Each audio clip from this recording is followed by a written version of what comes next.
1차 전도 여행을 마치고 돌아온 바울과 바나바가요, 모교회인 안디옥 교회에 그간에 있었던 하나님의 놀라운 능력의 역사를 간증 보고했습니다. 여러분, 그 자리에 얼마나 기쁨과 감사, 감격과 은혜가 넘쳤을까요?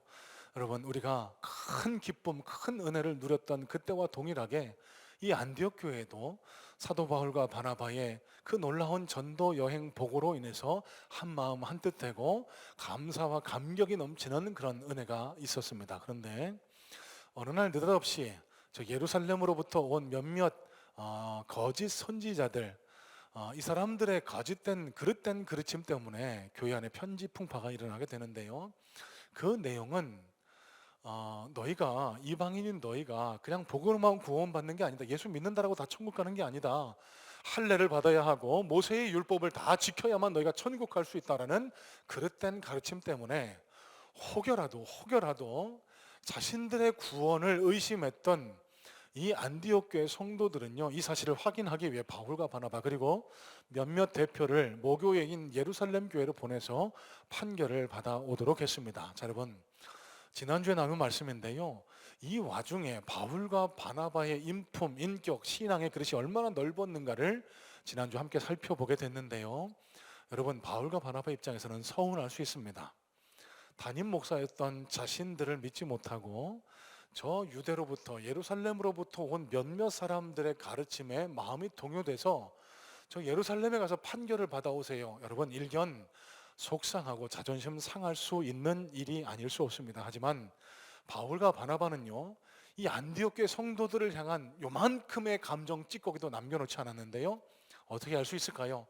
내려가는 길에 만나는 그리스도인들에게 복음을 전합니다. 자신이 경험했던 일을 전합니다. 그들을 기쁘게 했다라고 성경은 기록합니다. 자신들의 마음에 그 감정 찌꺼기가 남아있다면 올바로 증거하지 못했을 겁니다. 그들을 기쁘게 하지 못했을 겁니다.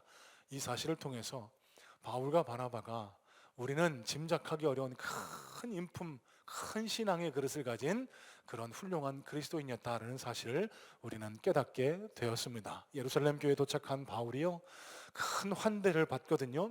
이전에도 2번이나 예루살렘 교회를 방문했지만 그 이전에는 홀대받았습니다. 무관심했습니다. 오히려 그를 경원시했습니다. 왜요? 교회를 핍박하던 그 자신의 옛 잔상들이 잊혀지지가 않았기 때문에. 자, 그런데 그간에 바울이 어떻게 살아왔는지, 예루살렘 안디옥 교회에서 어떻게 목회했는지, 그리고 1차 전도 여행을 통해서 얼마나 하나님 앞에 충성하고 헌신했는지가 이 예루살렘에까지 다 전달될 수 있었고, 그래서 이 온 예루살렘 교회 장로와 성도들이 두 손을 들고 그를 환영해 주는, 그래서 하늘나라도 세상과 마찬가지로 심는 대로 거두는 법이다.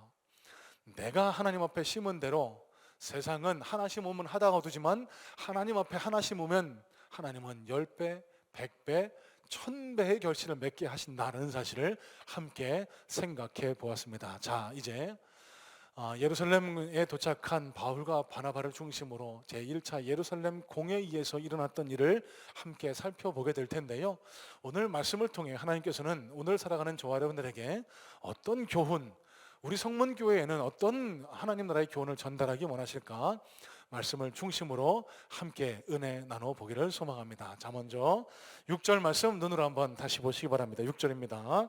사도들과 장로들이 이 문제를 다루려고 모였다.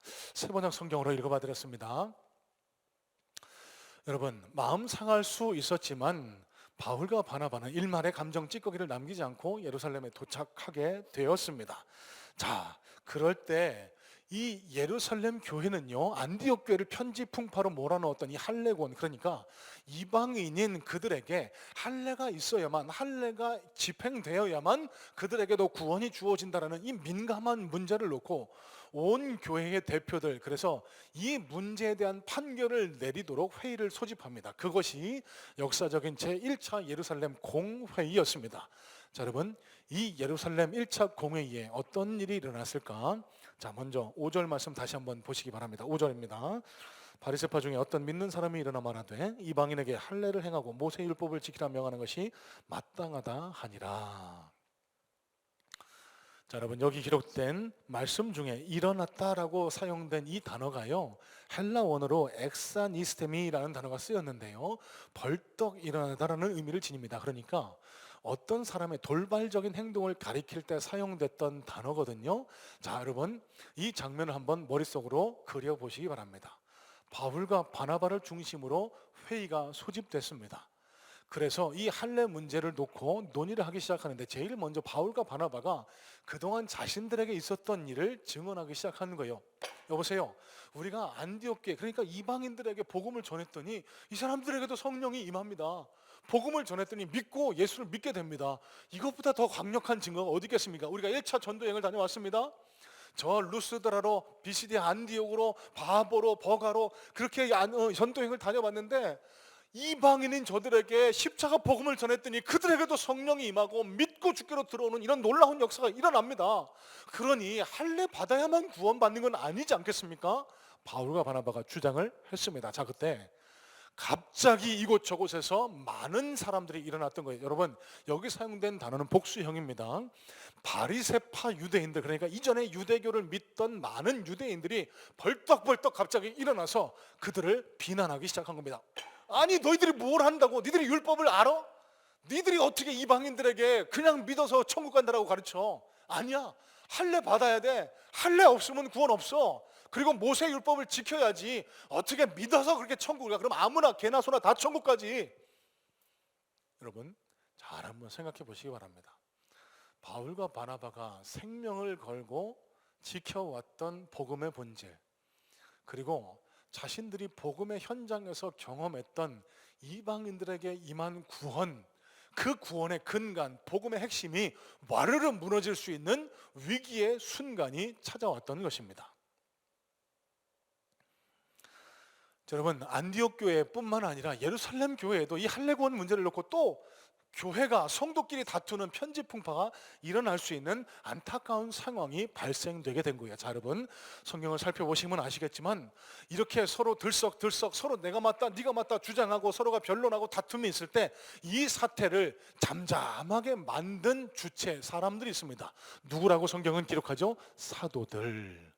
영어로는 아포슬이라고 그렇게 번역되는 이 사도들이요, 예루살렘 공회를 소집했습니다. 여러분 이 사도들은 성경적으로 그리고 사전적으로 이렇게 정의가 됩니다. 예수님에게 직접적으로 가르침을 받은 이들이라고 정의되는 이 사도들. 여러분 예루살렘 교회는 베드로도 있었습니다. 안드레도 있었습니다. 야고보도 있었습니다.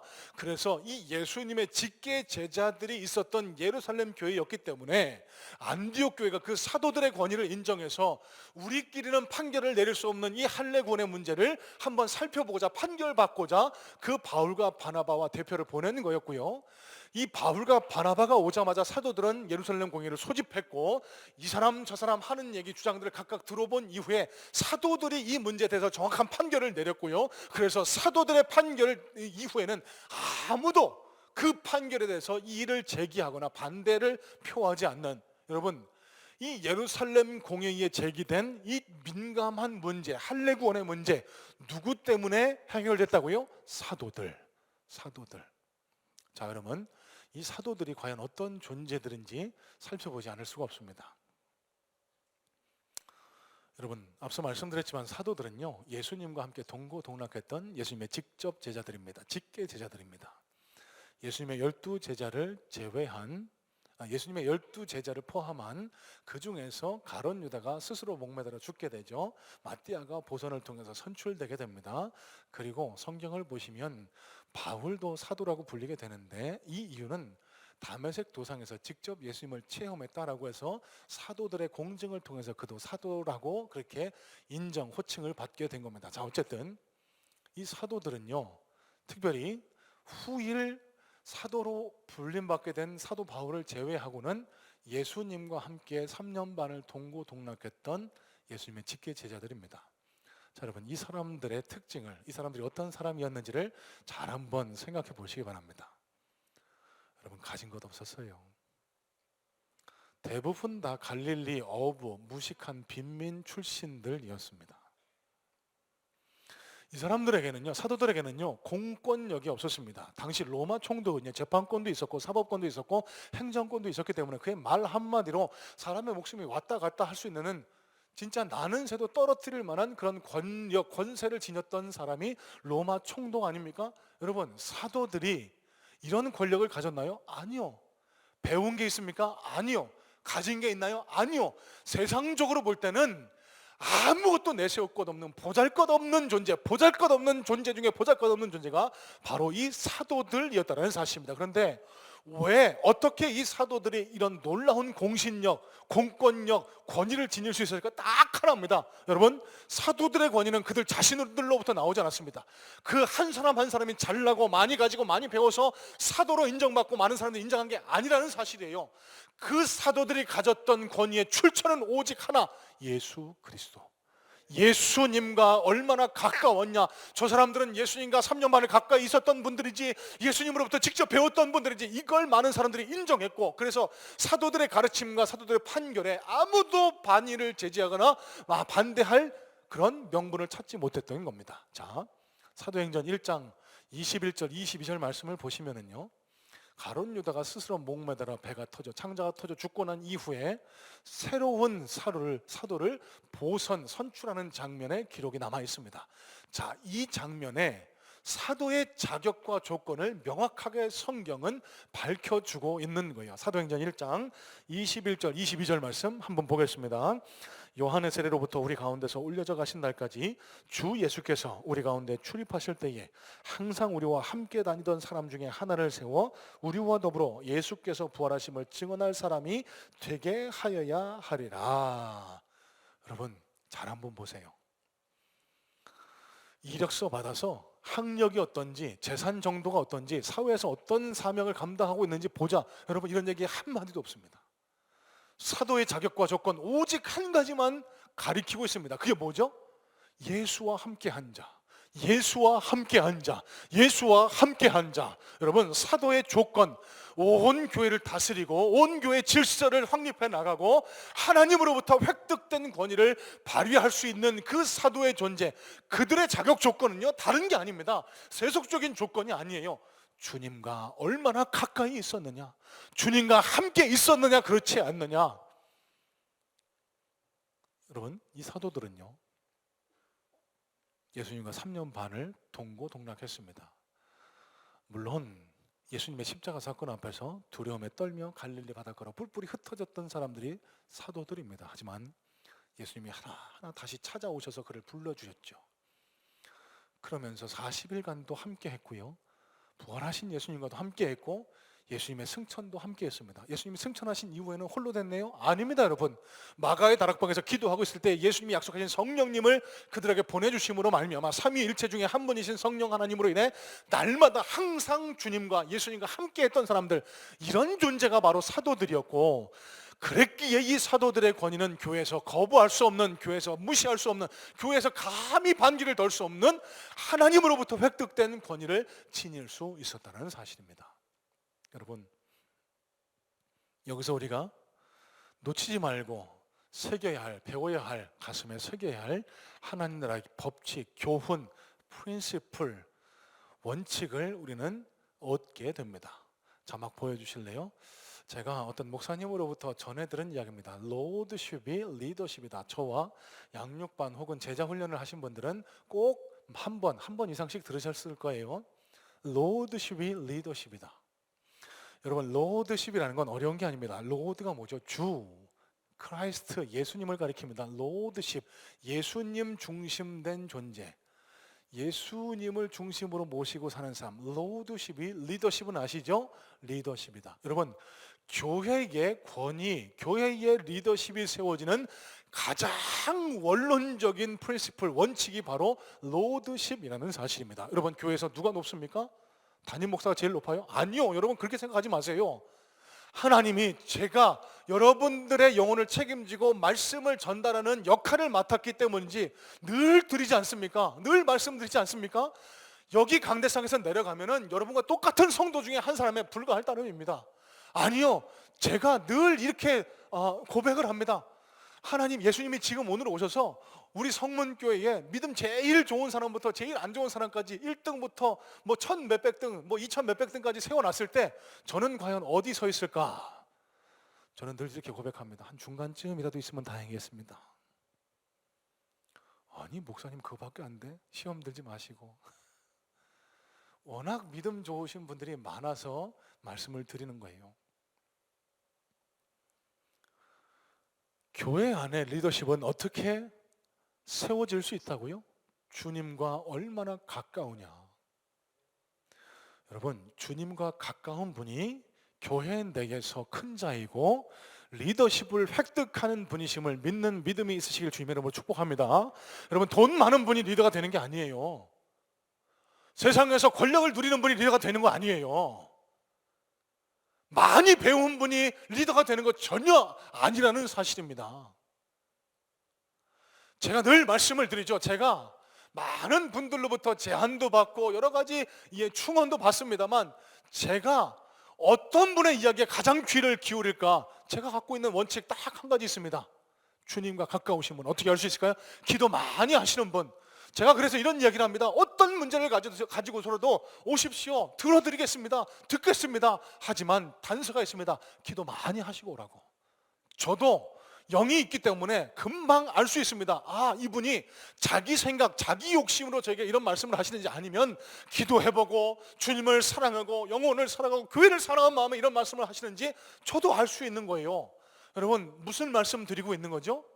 교회 내에서 큰 자, 리더십을 가진 자는 세속적인 눈으로 바라볼 때 세상에서 큰 자, 세상에서 많이 가진 자, 세상에서 권위를 누리니까 아니라는 거예요. 주님과 얼마나 가까우신가가 그 리더십의 핵심 근본이 된다는 사실입니다. 여러분, 제가 종종 말씀드리죠. 목사가 되기 전까지 꿈이 대통령이었습니다. 목사님, 맨날 제가 초등학교 때 그런 꿈이 아니라 대학교 입학할 때까지만 해도 저는 목사가 될 줄 알았는데, 목사가 되려고 하다 보니까 왜 내가 목사가 돼야 되지? 사춘기를 심하게 겪으면서 세상에서 큰 자가 되고 싶다는 소망이 생기더라고요. 그래서 실제로 대통령이 되고 싶다는 꿈을 안고, 여러분, 꿈은 크게 가지라고 하지 않았습니까? 대통령이 되고자 하는 꿈을 안고 정치권 생활을 오랫동안 했습니다. 국회에서 국회의원을 보좌하는 그런 일을 한 7년 반 동안 하게 됐는데요. 제가 정치권 생활을 하면서 얻은 귀중한 교훈 하나가 있습니다. 권력, 파워는 어디로부터 온다고 생각하세요? 여러분, 직책이 권력이 아닙니다. 거리가 권력이라는 사실을 깨닫게 됩니다. 여러분, 제가 무슨 말씀 드리는 줄 아세요? 여러분, 대한민국에도요, 의전 서열이라는 게 있습니다. 그러니까 어떤 큰 행사가 있어서 많은 귀빈들을 초청할 때 그 의전 서열이 행정부상 다 1등부터 100몇 등까지 쭈르륵 나열이 되어 있습니다. 1등 대통령, 2등 국무총리, 3등 국회의장, 4등 대법원 쭉 나란히 되어 있거든요. 자, 그러면 여러분, 물론 대통령제에서 최고의 권력을 가진 이는 대통령이죠. 자, 그러면 그 다음 권력 가진 이는 누굽니까? 국회의장? 아닌 것 같아요. 아무리 생각해도. 대법원장? 아닌 것 같아요. 아무리 생각해도. 국무총리? 아닌 것 같은데. 여러분, 누가 가장 셀까요? 대통령 다음에? 대통령과 가장 가까운 사람. 여러분, 이해가 되세요? 대통령과 가장 가까우면은 대통령의 권력을 나눠 갖게 되는 겁니다. 제가 경험했던 것도 똑같거든요. 국회의원을 모시면서 의정활동을 도왔는데, 그 작은 국회의원실에도 직급이 여러 가지가 있습니다. 뭐 4급, 5급, 6급, 7급, 9급 그렇게 있는데, 여러분, 때로는입니다. 직책이 높다라고 해서 가장 센 게 아니더라고요. 최고 권력자인 그 국회의원과 얼마나 가깝느냐가 그 권력, 힘을 결정하게 되더라는 겁니다. 여러분, 제가 무슨 말씀 드리고 있는 줄 아세요? 세상과 똑같이 신앙에도 이런 원리가 적용이 됩니다. 여러분, 교회에서 신앙생활할 때 누가 가장 큰 자고 누가 가장 큰 권력, 리더십을 누리는 자일까요? 세상에서 직급이 높고 많은 재물을 쌓고 이게 아니라는 거예요. 최고 권력자 되신 우리 주님, 하나님, 예수님과 가장 가까우신 분이 가장 큰 리더십을 누리게 된다는 사실입니다. 여러분, 교회는 이런 장소가 돼야 됩니다. 지난주에 말씀을 나눴죠. 내년이 우리 성문교회가 창립 45주년이 되는 해인데 창립 45주년을 맞아서 일꾼들을 세우는 임직을 진행해 나가고 있습니다. 장로님, 권사님, 안수 집사님에 해당하는 항존직 임직자를 세우는 작업을 지금 진행해 나가고 있는데요. 여러분 함께 기도해 주세요. 지난주에는 신앙과 인격의 넓은 그릇을 가진 분이 됐으면 좋겠다라고, 여러분 오늘 더 중요한 원칙이 저와 여러분들께 전달되고 있습니다. 여러분, 하나님과 가까운 분, 예수님을 사랑하는 분, 예수님과 가장 가까운 분이 일꾼으로 임직자로 세워져야 교회가 힘이 납니다. 교회가 건강해집니다. 교회가 하나님 보시기에 아름다운 교회가 될 수 있습니다. 죄송합니다. 용서하고 들으세요. 많은 교회들이 임직을 갖고 마치 장사하듯이 그렇게 하는 경우를 많이 보게 됩니다. 이런 겁니다. 장로님 되시려면 몇 천만 원 내시고, 권사님 되시려면 뭐 천만 원 내시고, 안수집사님 되시려면 500만 원 내시고, 그러면 여러분 그 돈 없으면은 임직 못 받는 겁니까? 그게 맞습니까? 여러분 너무 가슴이 아프고요. 절대로 맞지 않다고 생각을 합니다. 저희 성문교회 중요한 원칙이 있습니다. 임직 받으시는 분들에게 절대로 헌금이나 다른 무엇을 강요하지 않습니다. 이번에도 그럴 거고요. 제가 이 자리에서 물러가는 그날까지도 앞으로도 계속 그럴 겁니다. 헌금으로 임직 받는 게 아니라는 거예요. 여러분, 하지만 더 중요한 원칙이 있습니다. 이것만은 철저하게 가려내고 철저하게 분별해냈으면 좋겠습니다. 아니, 그렇게 할 겁니다. 뭘요? 이분이 하나님과 가까운 분인지, 이분이 예수님을 뜨겁게 사랑하는 분인지 그렇지 않은 분인지, 예수님을 사랑하지 않고 하나님을 사랑하지 않고 세상적인 지식, 권력, 세상적인 풍습만 가지고 교회에 들어와서 높은 위치에 올라가서 교회의 의사를 결정한다. 여러분, 교회가 어떤 꼴이 될까요? 세상과 똑같이는 거예요. 여러분, 그건 이익 집단이지 교회가 아닙니다. 하나님 나라 공동체가 아닙니다. 적어도 교회는요, 세상의 질서, 세상의 법칙이 역전되는 곳이라고 말씀드리잖아요. 그래서요, 작은 데서 높아지고 높은 자가 낮아지는 곳이 교회고요.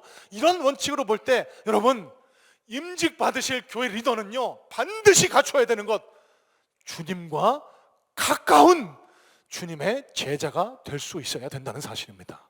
여러분 함께 기도해 주시기 바랍니다. 정말 주님과 가까운 예수님을 뜨겁게 사랑하는, 그래서 예수님을 바라보는, 하나님을 바라보는 목표 비전을 가지고 우리 성문교회를 위해서 헌신하고 함께 성문교회를 섬겨나갈 분이 세워지게 해달라고 그렇게 기도하시고, 임직을 소망하시는 선한 욕심을 가지신 분들 마음속에 깊이 새기시길 바라요. 임직받기 위한 가장 중요한 원칙, 조건 중에 하나가 바로 주님과 가까워지는 것이라는 사실, 저는 소망합니다. 우리 성문교회 모든 성도님들이 날마다 조금씩이라도 주님께 더 가까이 다가가는 진짜 그리스도인 되셨으면 좋겠어요. 진짜 그리스도인에서 우리의 신앙의 모습을 보고, 저분 보고 내가 한번 예수 믿어봐야 되겠다. 여러분, 이게 정말 하나님과 세상 앞에 당당한 그리스도인 아니겠습니까? 두 번째입니다. 7절 말씀입니다. 많은 변론이 있은 후에 베드로가 일어나 말하되, 형제들아. 자, 여러분, 이 할례 구원에 관한 문제, 예루살렘 공회의 변론과 다툼을 조용히 잠재운 사도, 그 중에 대표 인물은 바로 베드로였습니다. 여러분, 베드로가 벌떡 일어나서 막 격렬한 논쟁과 막 다툼이 일어납니다. 좀 잠잠해지는 때가 오니까요, 베드로가 일어나서 이렇게 얘기하는 거예요. 여러분 생각해 보세요. 믿음의 조상 아브라함이 먼저 믿어서 그가 하나님으로부터 믿음의 조상이라는 호칭을 얻었습니까? 모세가 나 출애굽에 쌓여 쓰임 받고 싶어요 이렇게 기도하고 하나님 앞에 매달려서 그가 출애굽의 지도자가 됐습니까? 아니지 않습니까? 이집트에서 노예 생활하던 그 이스라엘 백성들이 할례를 행하고 하나님 앞에 모세 율법을 잘 지켜서 하나님이 그들을 구원해 주셨습니까? 아닌 거 아니지 않습니까?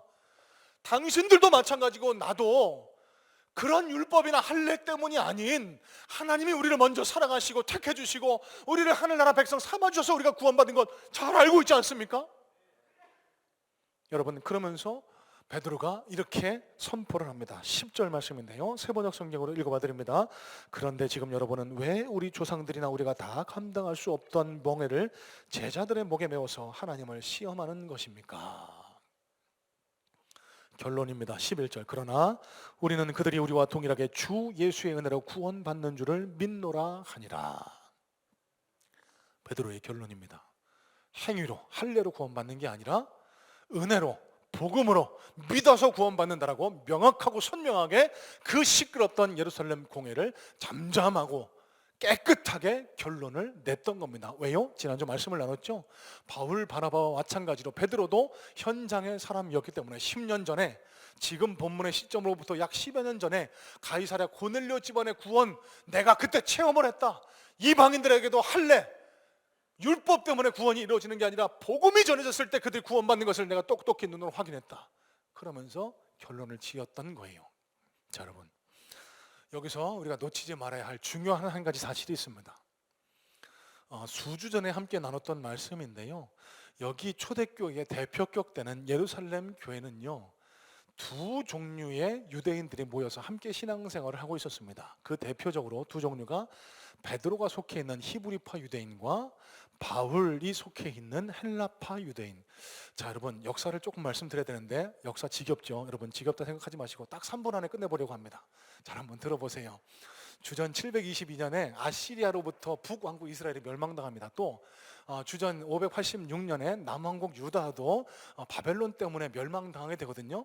자, 이런 외세의 침략, 풍파 때문에 많은 유대인들이 세계 각처로 흩어지게 됩니다. 이들을 가리켜 흩어진 자들, 디아스포라라고 그렇게 가리키거든요. 자, 그런데 이 사람들, 세계 각처에 흩어져 있던 사람들이 주전 300년, 그러니까 로마가 세계를 통치할 무렵부터는 헬라어, 그리스어를 세계 공용어였거든요. 마치 지금의 영어와 같습니다. 헬라어를 모국어처럼 마더텅으로 사용하기 시작한 겁니다. 자, 그런데 이런 풍파에도, 이런 전쟁과 기근 속에도 이 예루살렘 고국을 지켰던 이들이 있습니다. 이들은 끝까지 이스라엘어, 그러니까 모국어 히브리어를 마더텅, 모국어, 그러니까 더 정확하게 말하면 아람어입니다. 히브리어를 사용했던 자들이 있었고요. 때가 돼서 세계 각처에서 이 디아스포라들이 들어와서 초대교회를 형성하게 되는데 이 예루살렘 교회도 마찬가지였고요. 그런데 명확한 것은 절대 다수는 이 예루살렘을 지키고 있었던 떠돌이 헬라파 유대인들이 아니라 그곳을 지키고 있었던 토박이 히브리파 유대인들이 절대 다수 주권을 쥐고 있었다는 사실입니다. 자, 그런데 사도행전의 역사를 잘 살펴보시면요, 앞선 장까지는 히브리파 유대인의 거목인 베드로의 활약상이 두드러지지만 점점 히브리파 유대인은 사라지고 헬라파 유대인에서 사도행전이 이끌어져 가는 것을 우리는 똑똑히 목격하게 됩니다. 사도행전 6장에 7 집사를 선출하게 되죠. 사도행전 7장 가면은 스데반 집사의 설교와 순교 이야기가 나오고, 사도행전 8장에 가면은 에티오피아 내시를 구원한 빌립 집사의 활약이 나오고요. 9장에는 헬라파 유대인의 거두인 사도 바울의 다메섹 회심, 그리고 그 이후로부터는 이 사도 바울의 1차, 15장 이후로는 2차, 3차 바울에 의해서, 헬라파 유대인인 바울에 의해서 사도행전이 주도적으로 이끌어져 나가는 사실을 우리는 보게 됩니다. 여러분, 이 헬라파 유대인들은요, 국제 정세에 친숙했습니다.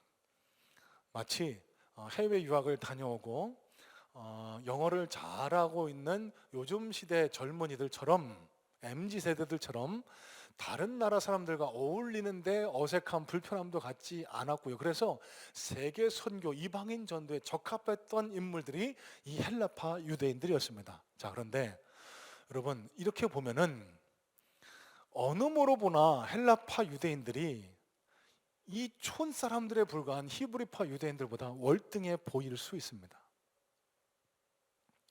잘 들으세요. 그런데 여러분, 세속적인 눈으로 볼 때는 정확히 맞습니다. 배운 것, 가진 것, 경험, 학식 없는 히브리파 유대인, 그 중에 대표적인 인물인 베드로는요, 바울과 비교해 봤을 때 그의 학식도, 재산도, 그의 가정도, 환경도 열등히 떨어지는 사람이었습니다. 여러분, 베드로가 누구죠? 무식한 갈릴리 어부. 그에 반해서 바울은 누굽니까? 유력한 집안, 나면서부터 로마 시민권, 그러니까 요즘으로 따지면 미국 시민권을 받고 태어난 사람이었어요. 당대 최고의 율법학자 가말리엘로부터 배운 사람, 지금으로 말하면 미국 하버드에서 수학한 사람이었던 겁니다. 그러고 보면, 세상적인 눈으로 보면 바울과 베드로는 비교가 되지 않아요. 상대가 되지 않습니다. 어느 모로 보나 바울이 훨씬 월등한 사람으로 보일 수 있습니다. 자, 그런데 본문의 사건을 보세요.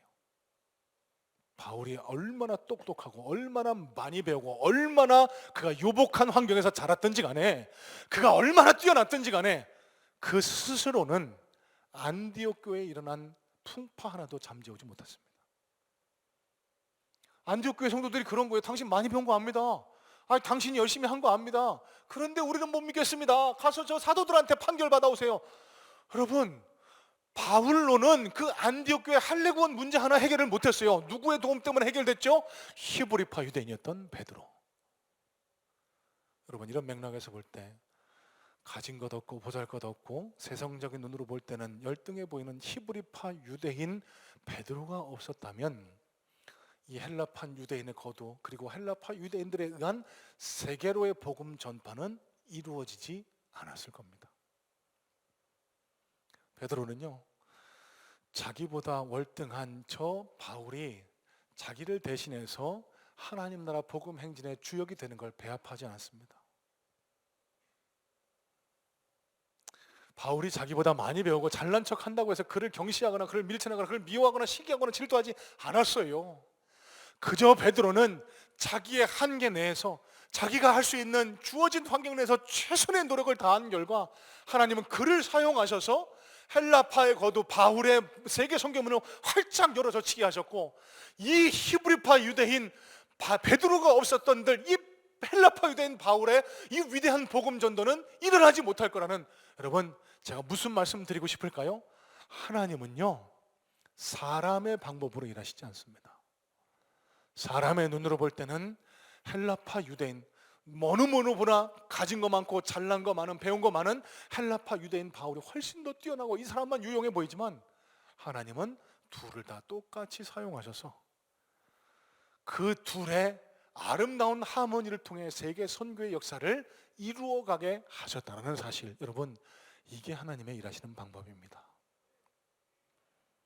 하나님은요, 배운 것 없다고, 가진 것 없다고, 세상에서 영향력 없다고 밀어내시거나 경시하시거나 밀쳐내시지 않는 공평하신 하나님이 바로 우리의 하나님이시라는 사실입니다. 여러분, 이 사실이 얼마나 큰 은혜를 우리에게 던져주는지 몰라요. 우리는 이 세상을 살고 있기 때문에 많은 헌금을 갖다 바치고 세상에서 큰 영향력을 가지고 많이 배운 분들, 이런 분들이 교회 내에서 리더십을 형성하고 이런 분들이 교회에 오시면 기뻐하고 이런 생각들을 우리는 쉽게 가질 수 있습니다. 여러분, 앞에서도 말씀드렸듯이 교회는 세상의 이 세속적이고 자본주의적이고 물질 중심주의적 가치가 완전히 역전되는 곳이 하나님 나라 공동체인 교회입니다.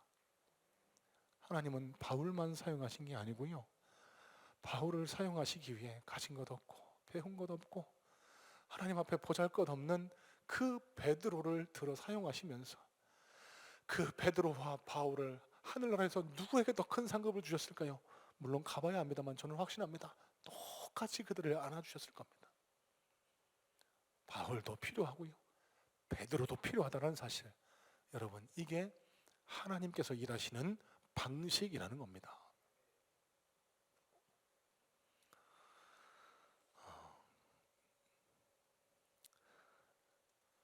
여러분, 교회에는 돈 많은 분만 필요한 게 아닙니다. 교회는 많이 배운 분만 필요한 게 아닙니다. 교회에는 사회에서 떵떵거리고 영향력 있는 이런 분만 필요한 게 아닙니다. 교회는요, 주님과 가까운 분, 그래서 하나님 앞에 붙들려 사용받을 수 있는 분, 하나님을 인정하고 그분의 가르침, 그분의 부르심을 쫓아 충성과 헌신을 다할 수 있는 분, 여러분, 이런 분들이 필요하고요, 그래서 이런 분들을 통해 하나님은 새 역사를 이루어 가시고 교회의 문을 활짝 열어 가신다는 사실, 여러분, 너무 공평하신 하나님 너무 기대되지 않습니까? 여러분, 임직식을 진행해 나가는 동안 여러분 마음에 어떤 걸림돌이나 어떤 마음의 상처도 없기를 바랍니다. 여러분, 왜 나는 안 불러주지? 왜 나는 하나님 불러주지 않으시지? 이런 마음 가지실 필요 없어요. 지금 여러분이 처해 있는 자리에서 최선을 다하다 보면 언젠가 하나님이 부르실 거고, 여러분의 모습을 통해서 하나님은 더 크게 일하는 일꾼으로 사용하시기도 하실 거고, 여러분의 삶의 모습을 보시고 하늘나라의 큰 상급과 칭찬도 동일하게 허락해 주실 것을 우리가 믿고 있기 때문에,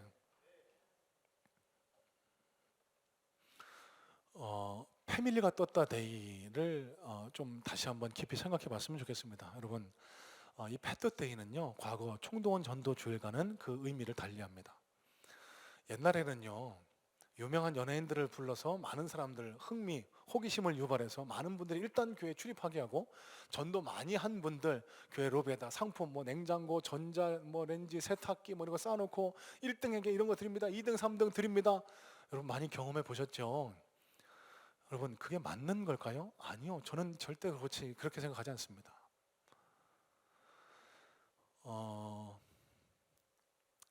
과거 총동원 전도주일 하면은요, 저희 교회 같은 이 교회에 한 몇천 명씩, 한 5, 6천 명씩 들썩들썩했습니다. 뭐 있는 사람 아는 사람 한 번만 와봐라. 물론 그것도 의미가 있습니다만 그 다음 주에 보면 똑같습니다. 쫙 빠져나갑니다. 와서 실컷 먹고 상품 받아가고 아 재밌다 그러고, 물론 그 중에 하나님 택하신 분들은 하나님이 구원하시겠죠. 그리고 1등 하신 분들, 와 제주도 여행 상품권 드리면서 와 이분처럼 1년에 몇 명 전도했습니다. 그런데 그분들 중에 계속 신앙생활 하시는 분들 몇 명이나 있으실까요? 자, 제가 드리고 싶은 말씀입니다. 여러분, 패밀리가 떴다 데이는 이런 총동원 전도주일과 다릅니다. 여러분, 본당 올라오시면서 보셨죠? 로비에 크리스마스 트리를 장식해 놨습니다. 이제 얼마 안 있으면 성탄절이 우리에게 다가오게 됩니다. 우리를 위해 이 땅에 오셔서 모든 것을 내어주신 예수님의 생일입니다. 이분을 위해서 우리가 뭘 하는 게 가장 의미가 있을까 고민하다가 진행하게 된 게 이번 패밀리가 떴다 패더데이입니다.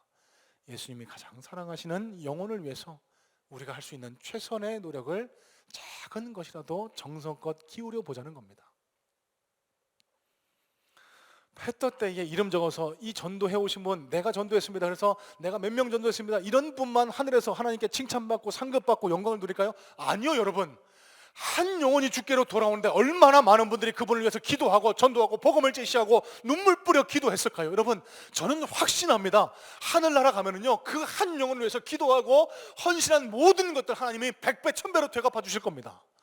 여러분, 이번 패밀리가 떴다 데이에 안 오셔도 무방합니다. 안 오셔도 돼요. 그 기간 동안 우리가 하나님 앞에 기울인 노력, 이걸 하나님이 더 중하게 보신다는 거예요. 공평하신 하나님은요, 한 영혼이 교회에 와서 전도인 누구 이름 적은 그분에게만 상급을 주시는 게 아니고 그분을 위해서 수고하고 헌신하고 기도하고 노력한 모든 분들에게 동일한 상급을 나눠주시는 공평하신 하나님, 이게 하나님의 일하시는 방식이기 때문에 여러분, 다시 한번 말씀드립니다. 예배와 신앙에서 멀리 떨어져서 지금 어려움을 겪고 계신 분에게 우리가 할 수 있는 최소한의 것들을 한번 해보시길 바라요. 여러분, 그 노력, 그 정성 하나도 땅에 떨어지지 않습니다. 하늘나라 천국 상급으로 쌓여서 우리가 하나님 앞에 갔을 때 놀라운 칭찬과 상급으로 되돌려 받을 줄로 믿습니다.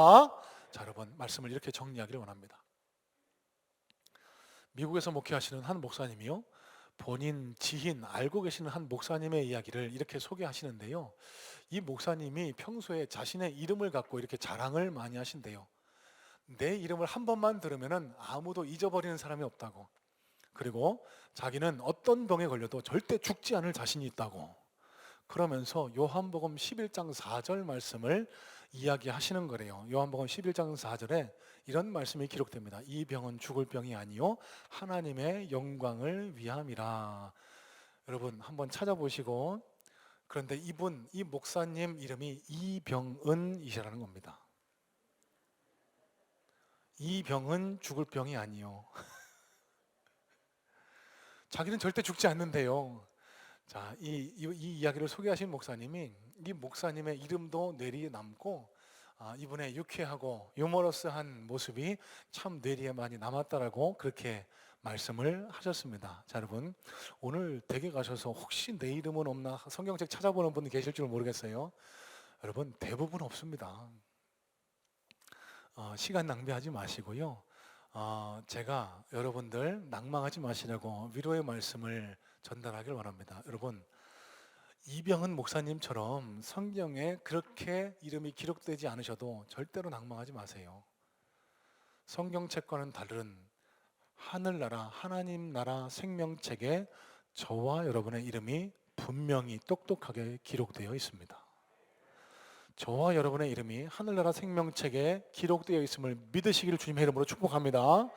자, 여러분, 그러고요, 오늘 말씀에 빗대서 곰곰이 생각해 보니까 하늘나라 생명책에 수천, 수만, 아니 수백만, 수천만, 수백만의 이름이 기록되어 있을 텐데, 그러면 어떤 이름을 하나님이 더 선명하고 더 똑똑하게 기록하고 그렇게 뇌리에 각인하실까? 오늘 말씀의 교훈을 통하면 분명합니다.